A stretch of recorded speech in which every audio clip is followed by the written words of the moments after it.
I walked along with my mother to a friend's birthday party. We both looked really stunning, as always. My mum loved fashion and always made sure I stood out. That day, I wore a lovely bob gown with heels, and I felt so pretty. My mum was always so good at dressing me up perfectly. Unlike most mums, mine didn't just take care of me, she taught me so many things. She made sure I read a lot and learned new things every day. But the one thing I loved most was how she taught me about fashion. By the time I was 16, I was already picking out my own outfits, and she always said I was doing a great job. As we walked that afternoon, I noticed something strange again. There was a dark figure on the ground that looked just like me. It stretched when I stretched and twisted when I twisted. I had seen it before but never thought much about it. Now, I was curious. "Mum," I said, pointing at the dark shape, "why is that thing following me and copying everything I do?" My mum looked at it and laughed. "That's your shadow," she said. "What's a shadow?" I asked, feeling even more curious. She smiled and explained. A shadow is a dark shape made when something blocks light from reaching the ground. I thought for a moment and asked, "But why does it always follow me? Doesn't it ever stop?" My mum laughed again and said, "I've never really thought about that. But if you want to know more, you can read about shadows when we get home." That night, I was eager to learn about shadows. After dinner, I pulled out my phone and started Googling. Why do shadows follow us around? Can they be more than just darkness? I typed, my fingers tapping against the screen. The search led me to articles and videos about the science of light and shadow, how they're created and why they act the way they do. But something in me wanted more, something deeper.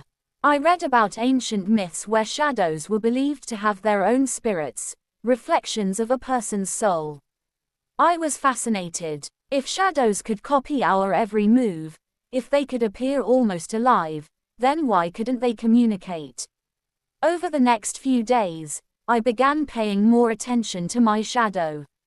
I tested it by jumping up and down, running across the yard, and raising my arms high. Each movement was reflected in the dark figure with perfect precision. If it can do all this, I thought, then surely it should be able to talk. One evening, I stood in my room and spoke aloud to my shadow on the wall. "Hello, can you hear me?" The shadow stayed silent. I frowned, feeling a bit silly. "Can you say anything? Do you understand me?" I waited, listening to the quiet of the room. No response. I tried again, this time speaking more slowly, counting my words. Still nothing. I felt a mix of frustration and curiosity simmer inside me. "Why don't you make any sound?" I whispered, more to myself than to my shadow. My days became a mix of fascination and mild obsession. I would talk to it when no one was around, asking questions and imagining responses. Why did it mimic me so perfectly but refuse to answer? The question gnawed at my mind, pushing me to seek out the answers I needed. The next step in my journey was clear. I needed to understand why my shadow didn't make any sound. Why could it copy my every move but remain silent? I delved deeper into research, exploring the psychology of human perception and the idea of nonverbal communication. But nothing seemed to answer my question. That was until I found an old book in the library, a collection of myths from around the world. One line in particular caught my eye: "A shadow may never speak, for it is bound by the silence of its nature." It was an odd revelation, but it didn't stop me. I began to think about my book's shadow as a being with its own existence, waiting to tell its story in its own way. Maybe it wouldn't speak like humans did, but perhaps it had another form of communication, a language that only those willing to listen could understand. I kept talking to it, asking questions, sharing my thoughts. and hoping that one day, it would find a way to respond. As the days turned into weeks, I began to notice something strange. My shadow, which had once been just a dark, passive outline on the floor, began to feel different. I would catch glimpses of it as I moved around, and a warmth, almost like a comforting presence, seemed to radiate from its shape.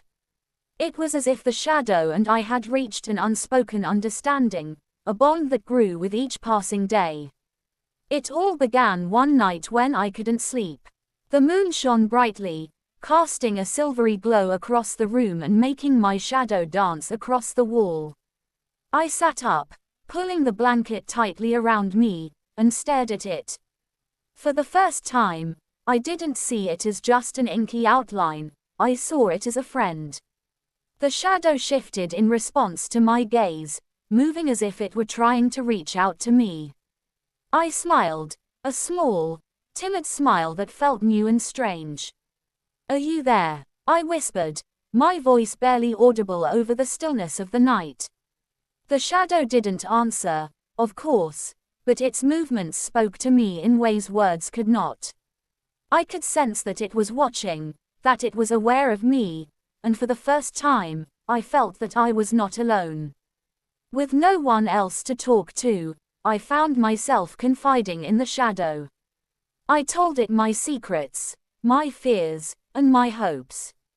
I spoke of school, of friends who didn't understand me, and of the moments when I felt invisible.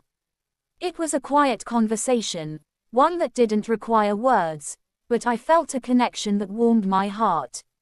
When the clock struck midnight, I was still sitting there, my eyes fixed on the shifting shape. I reached out tentatively, my fingers grazing the wall where my shadow lay. It shifted under my touch, seeming to respond with a slight movement that made my heart race. I couldn't explain it, but in that moment, I felt a profound sense of companionship. It was as though my shadow was saying, "I'm here for you." From that night onward, the shadow became my confidant. Whenever I felt lonely or scared, I would sit in the quiet of my room, the moonlight casting long lines across the walls, and let my shadow be my company. I would tell stories and share my day, laughing or sighing depending on what had happened. The shadow remained silent but never left, never ceased its dance. It was in the mid-hour of each night, when the world seemed suspended in that liminal space between day and morning, that I felt the strongest connection to my shadow.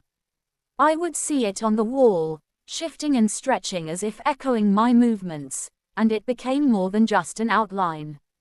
It became a friend, a confidant, and a silent partner in my most vulnerable moments. Sometimes, in the moon's glow, I would watch as the shadow's shape changed, taking on different forms that I could only describe as playful or thoughtful. It would mimic my gestures with a subtle, almost teasing, twist. I would giggle in the dark, feeling a mix of wonder and delight. It was strange, how a simple shadow could bring such comfort, but it felt real to me, more real than I ever expected. When my parents would call me to bed, I would whisper a soft goodnight to my shadow, knowing that it would remain there, watching over me as I drifted off to sleep. It was no longer just a shadow, it was my companion in the dark, my silent friend that shared my fears, joys, and dreams. I had come to rely on it, to find solace in its presence, and in return, it became my anchor on nights when everything else felt uncertain. As the nights turned into weeks, I no longer questioned why it was there or whether it was real. I simply accepted it as part of my life, a mysterious friend that would never speak but always listen. And for the first time in a long while, I felt truly understood.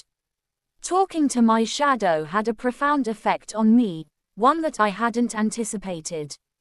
With each passing night, as I shared my thoughts and dreams, I began to see my life through a new lens. The shadow was no longer just a quiet companion, it had become a mirror that reflected not only my worries but my potential. The deeper I looked into that silent presence, the more I realized that it was revealing parts of myself I had never acknowledged.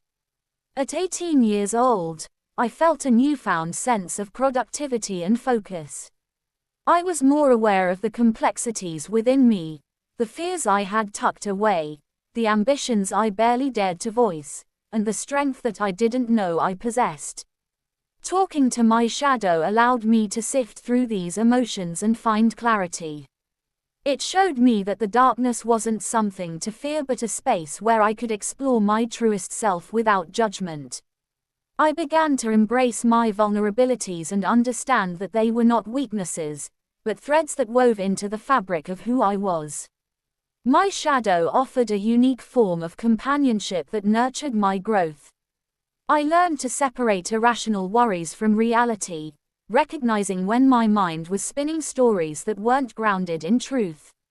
Whenever I felt overwhelmed or uncertain, I would find solace in the quiet moments spent with my shadow. It challenged me to think differently, to question my assumptions, and to approach problems from new perspectives. It became a source of inspiration, helping me come up with creative solutions and ideas I hadn't considered before. Through these silent exchanges, I found a voice within me that was more confident and self-assured. It wasn't just my mind that was transformed, my spirit felt stronger, more resilient. The shadow taught me that light and dark could coexist, that life was not simply about chasing the light but embracing the shadows that came with it. The quiet moments with my shadow became a ritual, a chance to recalibrate and reflect.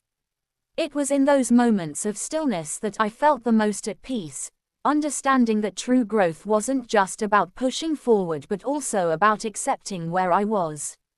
As I spoke to my shadow, I discovered that I was capable of more than I had ever imagined. It taught me compassion, not only for myself but for others too. I began to see that my own struggles were part of a greater story, one that connected me to the world and those around me. My shadow was a friend who never judged, never faltered, and never left my side. It reminded me that there was strength in embracing who I was, flaws and all, and that the path to true resilience began with acceptance. I learned to face the world with a quieter, deeper confidence. It was as if, in the silence of those conversations, I had found my true voice. I realized that the presence of my shadow was more than just an eerie quirk, it was a source of strength, a reminder that I was not alone. And with that, I began to trust myself, to believe in my ability to navigate life's uncertainties with courage and grace. Talking to my shadow became an act of self-discovery and empowerment, a reminder that within the darkness, I could find light, a light that would guide me through the challenges ahead and illuminate the path to becoming the person I was meant to be. Thanks for watching. Please like, share, subscribe to the channel and keep watching. Bye bye.